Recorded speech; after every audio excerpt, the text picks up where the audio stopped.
Tout d'abord, je me présente. Je suis Anita Fa, artiste peintre. Je suis l'auteur du livre L'exorcisme des cathédrales, sorti l'année dernière. Dans ce livre, je retrace mon parcours, je parle de mon hypersensibilité et comment j'ai découvert que les entités existent vraiment et interagissent à tout moment avec les êtres humains, avec le monde. Qui sont les entités? Ou plutôt, que sont les entités? Les entités sont des énergies invisibles qui aspirent à posséder la matière. Les entités peuvent interagir avec un être humain sous plusieurs formes. Par exemple, les pensées, les images cérébrales et même parfois les hallucinations.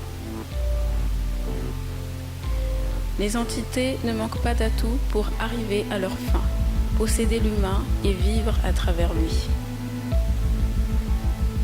La personne possédée par une ou plusieurs entités n'est plus maître de sa personne.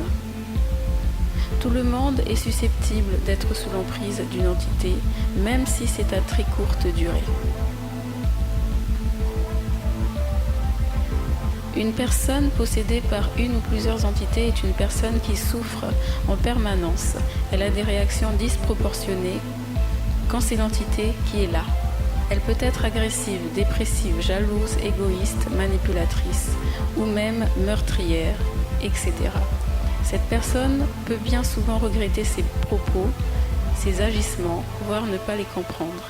C'est comme cela que beaucoup de meurtriers pleurent après leur crime, répètent qu'ils ne voulaient pas et ne comprennent pas pourquoi ils sont arrivés à là. Des personnes souvent irréprochables au vu de la société, mais intérieurement rongées par plusieurs entités. Quand c'est l'entité qui est aux commandes, l'âme passe en arrière-plan. Une entité n'a qu'un seul objectif, se nourrir. Une entité a toujours besoin de se nourrir d'énergie. C'est pour cela qu'elle est en permanence en quête de cible. Elle se sert de la personne qu'elle possède pour nuire les autres ou juste les atteindre de toutes les façons possibles, pour aspirer leur énergie. Les entités savent parfaitement comment s'y prendre, pour vous épuiser, vous mettre mal à l'aise, vous pousser à bout jusqu'à vos derniers retranchements. Quand vous êtes en compagnie de personnes possédées, sachez qu'elles vont vous bouffer jusqu'à la moelle. Rien de ce que vous faites n'est jamais assez bien. Elles vont se plaindre, vous reprocher tout et n'importe quoi, vous faire culpabiliser, vous manipuler, vous agresser physiquement, se moquer de vous, vous blesser, faire en sorte que vous soyez l'esclave à leur disposition en vous faisant croire l'inverse. Mais attention, une entité peut aussi vous pousser au suicide. Je ne vais pas pouvoir entrer dans les détails car il y a énormément de choses à dire. Sachez simplement ceci, les personnes possédées ne sont pas mauvaises par nature. Elles ne sont juste plus en contact avec l'espace du cœur et leur âme. Alors si vous êtes en contact avec une personne possédée, au lieu de réagir à toutes ces attaques et manipulations, tâchez de vous connecter avec votre espace du cœur, l'espace de l'amour, et ne vous laissez pas emporter. C'est une façon de vous préserver.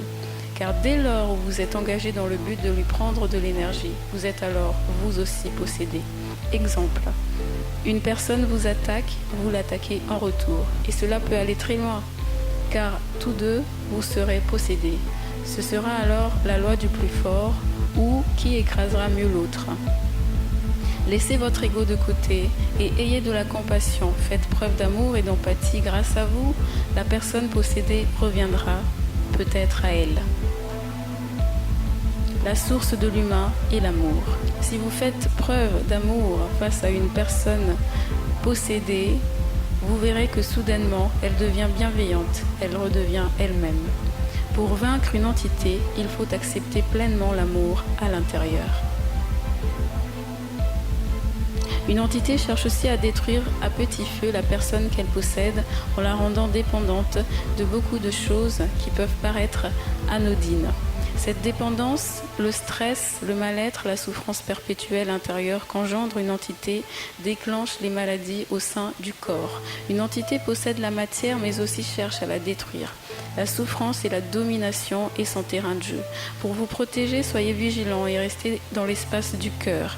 Dès lors où vous cherchez à faire du mal à autrui ou à vous faire du mal à vous-même, dès lors où vous cherchez à puiser sournoisement de l'énergie chez les autres, alors vous êtes sous l'emprise d'une entité. Restez dans l'amour et ça ira. Prenez soin de vous.